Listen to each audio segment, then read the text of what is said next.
L'ultime but de Dieu, c'est que les gens naissent de nouveau. Même si tous les gens sur la terre naissent de nouveau, le but de Dieu n'est pas atteint. Même si on prêche l'évangile, on prêche à tout le monde, les gens viennent à Jésus, naissent de nouveau, le but de Dieu n'est pas encore atteint. Dans Isaïe chapitre 4, verset 10, on dit celui qui est descendu du ciel est le même qui est monté, afin de remplir toutes choses. Donc Jésus est descendu, il est remonté pour un but, quoi? Remplir toutes choses, remplir chaque personne de Christ. Donc Dieu veut que chaque personne soit remplie de Christ. Tu peux naître de nouveau, mais ne pas accomplir le dessein de Dieu. Ne pas atteindre le but de Dieu. Ne pas réjouir le cœur de Dieu. Voilà pourquoi quand quelqu'un naît de nouveau, Dieu veut qu'il entre dans sa maison, qu'il soit fermé, qu'il grandisse dans la pensée, qu'il grandisse dans la connaissance de la personne de Jésus. Or, quand nous serons maintenant colonisés par Christ, le but de Dieu sera atteint. Donc quand chaque personne sera soumise à la volonté totale de Jésus, quand Christ sera Seigneur et régnera sur toute vie, la volonté de Dieu sera accomplie. Au lieu d'être un ancien d'église, être un bébé, parce que tu n'as pas été nourri.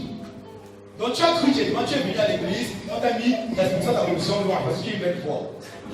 Tu vas bien chanter, n'est-ce pas? Mais tu vas expérimenter les vices, les mêmes vices que les païens expérimentent. Les mêmes blocages.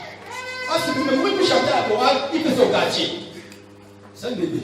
Les petits enfants se reconnaissent très souvent par leur attitude vis-à-vis de la parole de Dieu. Donc devant les situations difficiles, ils ne consultent pas facilement la parole de Dieu. La parole de Dieu n'est pas leur repérant, n'est pas leur repère. Donc il y a un problème, ils comptent plus sur leur capacité intellectuelle que sur les relations. Ils s'appuient pas, ils ne font pas repérant facilement la parole de Dieu. Donc une situation, ils ne disent que Dieu l'habille. C'est pas le repère des petits enfants. Puis il y a des doctrines que je vais enseigner dans l'église, plus de personnes ont démissionné. Tout le monde parle du payissement. De payer le prix. Hey! Le petit enfant qui aime dormir dit que non, pasteur. Excuse-moi, mais cet appel-là. Puis nous ne sommes pas prêts à payer un quelconque prix pour la gloire de Dieu. Toi, qu'il viendra un temps où les gens vont te manger dans des choses agréables. Ils sont prêts à dire, tu auras le visa, tu te marieras, tu voyageras.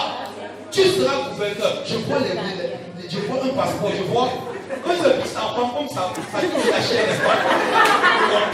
Amen. Ils montent sur le banc, ils sautent. Parce qu'on dit les choses qui sont agréables. Et puis il y a qui est dans un tas. Bien aimé, si tu demeures bébé, Dieu va compter sur toi pour établir son règne sur la terre. Dans notre maison, par exemple, on a réparti les tâches domestiques et autres. Mais quand on répartit les tâches, on n'a pas pensé au nourrisson. On a donné les travaux, peut-être que tu vas souvent faire ceci, tu vas faire cela, mais le bébé qui est là, on ne lui a rien donné. Pourquoi? Parce qu'il est immature. Et la même chose se produit sur le plan spirituel. Donc Dieu vient dans l'église, il veut établir des personnes. Il veut que tu sois responsable de ceci, tu sois responsable de. Toi tu es prophète, tu es apôtre, tu es évangile, tu es docteur. Mais regarde certaines personnes, ils sont encore au niveau de bébé. Or Dieu peut leur confier des responsabilités. Une des caractéristiques des jeunes gens, ou des adolescents dans la réalité naturelle, est la force qu'il leur donne. Des accusations motrices rapides. Comme un jeune, il est rapide, il a envie de travailler. Il est toujours chaud, zélé. Et la même chose pour notre monde spirituel. C'est parce qu'on est dans les jeunes spirituels. Il est toujours zélé. Tu vas s'amuser, il veut faire des affaires. Mais il est zélé, tellement zélé. Un zèle peut devenir amer s'il n'est pas canalisé.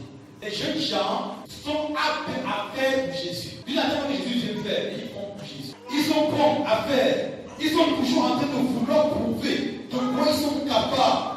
Et sont le plus souvent conduits par leur instinct.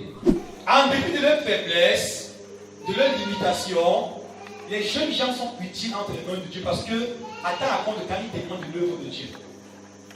Donc ils sont dans leur zèle, amène les personnes à connaître qui est Dieu. Donc, comme ils sont allés lancer les défis autres, Dieu sait de toutes ces choses-là pour davantage se glorifier, pour davantage se révéler. Mais s'ils demeurent dans cet état, ils n'ont pas être des contre-témoignages. Contrairement aux bébés spirituels qui sont centrés sur eux-mêmes, aux adolescents spirituels qui veulent faire pour Dieu, les fils de Dieu sont l'expression de la divinité au sein de l'humanité. Donc ils sont l'expression de Christ au milieu des hommes. Dans les voyants pour voir Christ, ils revêtent pleinement Christ.